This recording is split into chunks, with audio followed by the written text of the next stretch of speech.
안녕하세요. 청취자께서 보내주신 자료들 그 속살을 함께 파헤쳐보는 시간입니다. 오늘 주제는 OTT 서비스인데요. 네, 사실 이젠 서비스라는 말도 좀 어색할 만큼 우리 생활에 너무 깊이 들어왔죠. 맞아요. 그냥 퇴근길에 보고 주말에 보고 이런 걸 넘어서서 뭐랄까 수도나 전기처럼 없으면 좀 허전한 그런 생활 필수 플랫폼이 된 것 같아요. 네, 그 표현이 정말 정확한 것 같습니다. 보내주신 자료들을 종합해보면 현재 한국 시장은 넷플릭스, 티빙, 쿠팡플레이 이 3강 체제로 거의 굳어졌다고 진단하고 있어요. 아, 3강 체제? 네.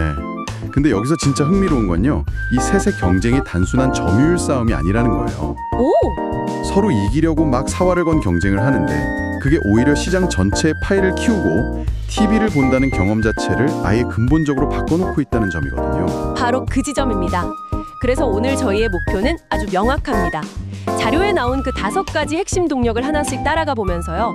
이 거대한 변화가 어떻게 만들어졌는지 그 이면에 숨은 전략과 배경을 한번 깊이 있게 들여다보겠습니다. 좋습니다. 자, 그럼 첫 번째 동력부터 시작해볼까요? 모든 것의 기본이죠. 바로 콘텐츠의 힘. 그렇죠. 아무리 편리하고 저렴해도 볼 게 없으면 아무 소용없으니까요. 넷플릭스가 한국 시장을 사실상 평정했던 것도 결국 오징어 게임이나 더 글로리 같은 뭐랄까 전 세계를 뒤흔든 한 방이 있었기 때문이잖아요. 맞아요. 그 한 방의 경험이 소비자들한테 아, OTT 구독은 돈값을 하는구나 하는 인식을 확실하게 심어줬죠. 네네. 근데 여기서 중요한 변화가 생겨요. 자료들을 보면 이제 오리지널 콘텐츠가 더는 넷플릭스만의 무기가 아니라는 게 분명해지거든요. 티빙이나 쿠팡플레이 같은 국내 플랫폼들이 단순히 콘텐츠를 사오는 수준을 넘어서서 제작 단계부터 직접 관여하면서 자신들만의 색깔을 입히기 시작한 거죠. 아, 그러니까 단순히 우리 플랫폼에서만 볼 수 있다. 이 독점을 넘어서서 네, 그 콘텐츠 자체를 소유하는 단계로 넘어갔다. 이런 말씀이시군요. 그렇죠. 그게 결정적이에요. IP를 소유하면 시즌제 제작, 굿즈 판매, 포맷 수출 이런 부가 사업으로 무한히 확장할 수 있거든요. 와. 이제 소비자들은 단순히 재밌는 드라마를 찾는 게 아니라 그 플랫폼에만 있는 세계관에 빠져들고 싶어요. 구독의 이유가 훨씬 깊어진 거죠. 정말 그렇네요. 구체적인 사례를 보면 확 와닿아요. 티빙의 환승연애 시리즈는 그냥 연애 예능이 아니잖아요. 전혀 아니죠. 새로운 시즌이 시작되면 온라인 커뮤니티가 몇 달 동안 그 얘기로 막 들썩이고 출연자들 옷이나 사용한 제품까지 화제가 되고요. 하나의 거대한 팬덤 문화, 즉 현상을 만들어낸 거죠. 쿠팡플레이의 SNL 코리아는 또 다른 성공 방정식이고요. 아, 맞아요. SNL. 매주 업데이트되는 시혜성 강한 콘텐츠잖아요. 지난주에 있었던 정치적, 사회적 이슈를 바로 그 주말에 풍자로 볼 수 있다는 건 이거 엄청난 무기예요. 그렇죠. 몰아보기 아니라 본방사수를 하게 만드는 힘이 있죠. 맞습니다. 매주 토요일 밤이면 그냥 습관적으로 쿠팡플레이를 켜게 만드는 거예요. 컨텐츠의 성격에 따라서 소비자의 시청 습관까지 설계하는 전략인 셈입니다. 와, 그렇게 보니 콘텐츠 하나하나에 정말 치밀한 전략이 숨어 있네요. 하지만 이런 오리지널 콘텐츠는 성공하면 대박이지만 실패하면 투자금을 그냥 고스란히 날리는 양날의 검이잖아요. 너무 리스크가 큰 사업인데 이걸 보완할 더 안정적인 장치가 필요했을 것 같아요. 정확한 지적이세요. 바로 그 지점에서 두 번째 동력, 스포츠 중계라는 새로운 전쟁터가 열립니다. 아, 스포츠. 드라마나 영화는 한 번 보고 나면 구독을 해지할 명분이 생기지만 스포츠는 완전히 다르거든요. 아, 시즌 내내 꾸준히 봐야 하니까요. 그렇죠. 저도 사실 이건 인정할 수밖에 없네요. 작년에 KBO 중계 때문에 티빙 가입하고 야구 시즌 끝나면 바로 해지해야지 했는데 어느새 환승연의 다음 시즌을 기다리고 있더라고요. 바로 그게 플랫폼들이 노리는 효과예요. 완벽한 락인 효과, 잠금 효과의 산증인이시네요. 제가 바로 그 산증인입니다. 게다가 스포츠는 특정 팬덤, 특히 구매력 있는 남성 이용자층을 끌어들이는데 아주 효과적이에요. 아, 쿠팡플레이 전략을 보면 정말 영리하죠. K리그로 시작해서 라리가, 류샹웡 같은 해외 축구를 거쳐서 MLB 서울 시리즈 독점 중계까지 따내면서 스포츠는 쿠팡이라는 이미지를 확실히 각인시켰어요. 맞아요. 쇼핑하러 온 고객에게 스포츠라는 새로운 즐길거리를 주면서 플랫폼 체류 시간을 극적으로 늘린 겁니다. 티빙의 KBO 중계권 확보는 그야말로 전쟁이었죠. 네, 맞아요. 처음에는 중계 품질 문제로 엄청난 비판을 받기도 했잖아요. 네, 초반에 말이 많았죠. 그런데도 결국 수많은 야구 팬들을 유료 구독자로 흡수하는 데 성공했어요. 그만큼 팬덤의 힘이 강력하다는 걸 증명한 셈이네요. 맞습니다. 초반에 비판을 감수하면서도 밀어붙일 수 있었던 건 대체제가 없다는 자신감 때문이었을 거예요. 아, 내가 응원하는 팀의 경기를 보려면 무조건 티빙에 와야 하니까요. 결국 스포츠는 이제 단순한 콘텐츠 장르가 아니라 플랫폼의 성패를 정우하는 핵심적인 가입자 유지 장치가 된 시대라고 봐야 합니다. 이렇게 오리지널 콘텐츠와 스포츠 중계가 사람들을 OTT로 끌어당기는 매력 요인이었다면 동시에 기존의 TV 시장을 떠나게 만드는 백출 요인도 있었을 것 같아요. 네, 세 번째 동력인 시청 습관의 변화와 연결되는 이야기겠네요. 네, 바로 코드 커팅, 즉 유료 방송 해지 현상이죠. 코드 커팅. 물론 이 말 자체는 우리에게 익숙해요. 하지만 자료에서 흥미로운 점은 미국과 달리 한국에서는 그 변곡점이 2024년을 기점으로 비교적 최근에 그리고 아주 급격하게 나타났다는 거예요. 왜 그런 시차가 발생했을까요? 우리나라는 IPTV 보급이 워낙 잘 되어 있어서 굳이 해지할 필요를 못 느꼈던 걸까요? 정확해요. 한국의 IPTV는 월 요금도 저렴한 편이고 VOD 서비스도 잘 갖춰져 있었어요.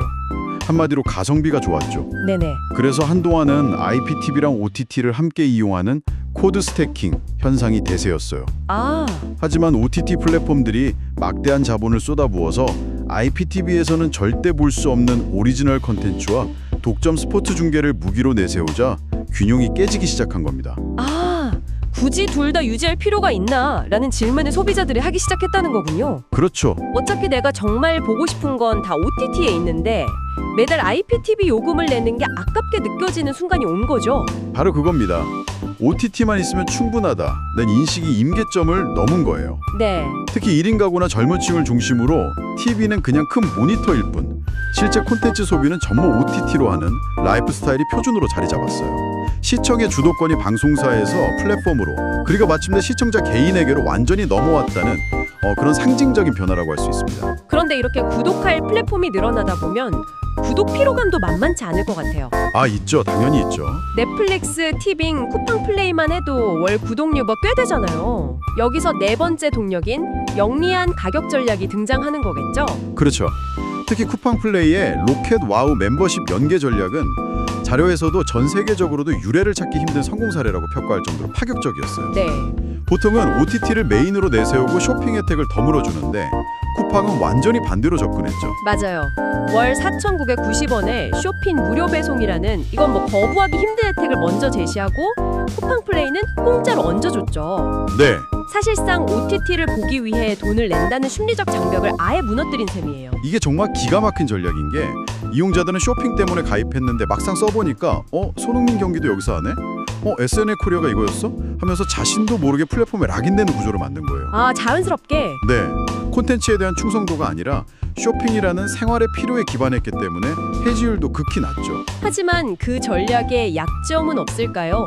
쇼핑 때문에 가입한 사람들은 컨텐츠 충성도가 낮아서 나중에 더 매력적인 경쟁사가 나타나면 쉽게 이탈할 수도 있지 않을까요? 아주 날카로운 질문이세요. 실제로 그게 쿠팡의 가장 큰 숙제일 겁니다. 그래서 SNL 코리아나 스포츠 중계처럼 여기서만 볼 수 있는 강력한 독점 콘텐츠에 계속 투자해서 쇼핑으로 들어온 이용자들을 콘텐츠의 팬으로 전환시키려는 노력을 필사적으로 하는 거죠. 또 다른 가격 전략으로는 광고용 요금제, AVOD 도입을 꼽을 수 있어요. 광고 보고 싸게 보는 거요? 네. 구독료의 부담을 느끼는 소비자들한테 광고를 보는 대신 훨씬 저렴한 요금제를 제공해서 신규 가입의 문턱을 확 낮춘 겁니다. 시장의 포화 상태에 이르렀을 때 성장을 이어가기 위한 아주 현명한 선택이었죠. 자, 이제 마지막 5번째 동력입니다. 사실 지금까지 이야기한 이 모든 것들이 가능했던 보이지 않는 기반이라고 할 수 있는데요. 네네. 바로 한국만이 가진 독특한 환경, 세계 최고 수준의 IT 인프라입니다. 이건 너무 당연하게 여겨서 오히려 그 중요성을 간과하기 쉬운 것 같아요. 맞아요.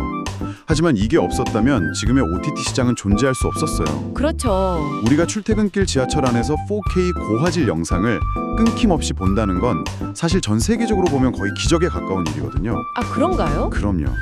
촘촘하게 깔린 5G, LTE 통신망과 세계 최고 수준의 스마트폰 보급률이 있었기에 가능한 시청 경험이죠. 여기서 한 발 더 나아가서 생각해 볼 지점이 있을까요? 단순히 시청이 편리했다는 것 이상으로요? 그럼요. 이 인프라가 단순히 시청을 편하게 만든 걸 넘어서서 콘텐츠 제작 단계에까지 영향을 미쳤다는 점이 정말 흥미로워요. 제작이요. 네. 예를 들어 한국의 제작사들은 시청자들이 데이터 요금 걱정 없이 스트리밍할 거라는 걸 전제로 처음부터 4K 초고화질 영상을 표준으로 제작할 수 있었어요. 아, 이게 글로벌 시장에서 K 콘텐츠의 시각적 퀄리티와 경쟁력을 높이는 아주 중요한 숨은 요인이 되었습니다. 다른 많은 나라에서는 여전히 데이터 비용 때문에 표준 화질로 제작하는 경우가 많거든요. 상상하기 힘든 제작 환경의 우인 셈이죠. 와, 그건 정말 생각지 못했던 부분이네요. 탄탄한 인프라가 소비 환경뿐만 아니라 창작 환경까지 바꿔놓았다는 거군요. 그렇습니다. 덕분에 출퇴근길 시청이라는 한국만의 독특한 문화가 만들어질 수 있었던 거고요. 매일 아침 저녁 대중교통에서 보내는 그 자투리 시간을 OTT가 완벽하게 파고든 셈이네요. 그렇습니다. 이처럼 강력한 IT 인프라라는 토대 위에서 앞서 말한 킬러 콘텐츠, 스포츠 중계, 시청 주도권의 완전한 이전인 코드 커팅, 소비자의 심리를 파고든 결합과 가격 전략, 그리고 이 모든 것을 가능케 한 IT 인프라까지. 이 요소들이 서로 유기적으로 결합하면서 OTT는 더 이상 선택이 아닌 필수가 되었습니다. 자, 그럼 이 모든 것은 무엇을 의미할까요? 오늘 저희는 청취자께서 보내주신 자료를 바탕으로 한국 OTT 시장을 만든 5가지 핵심 동력을 살펴봤습니다. 네, 강력한 오리지널 IP를 향한 콘텐츠 전쟁, 충성 고객을 묶어두는 스포츠 중계, 시청 주도권의 완전한 이전인 코드 커팅, 소비자의 심리를 파고든 결합과 가격 전략, 그리고 이 모든 것을 가능케 한 IP 인프라까지. 이 요소들이 서로 유기적으로 결합하면서 OTT는 더해서 선택이 아닌 필수가 되었습니다. 이 지점에서 우리는 한 가지 중요한 질문을 던져봐야 해요. 어떤 걸까요? 가입할 만한 사람은 대부분 가입한 이 포화된 시장에서 이제는 남의 고객을 뺏어오거나 혹은 내 고객이 떠나지 못하게 막는 훨씬 더 치열하고 소모적인 수성전이 펼쳐질 가능성이 높습니다. 아, 수성전, 지키기 위한 싸움이군요. 바로 그 지점이 청취자 여러분께 마지막으로 던져드리고 싶은 생각할 거리입니다. 자료는 현재까지의 성공 요인을 분석했지만 이 거대 플랫폼들이 생존을 위해 앞으로 꺼내들 다음 카드는 과연 무엇일까요? 네, 자료에서 언급된 AR, VR 같은 기술 접목은 아직 좀 먼 미래처럼 느껴지고요. 어쩌면 경쟁의 무대가 완전히 바뀔 수도 있지 않을까요? 예를 들면요? 저희가 이야기 나눴듯이 쿠팡은 쇼핑과 콘텐츠를 묶었잖아요.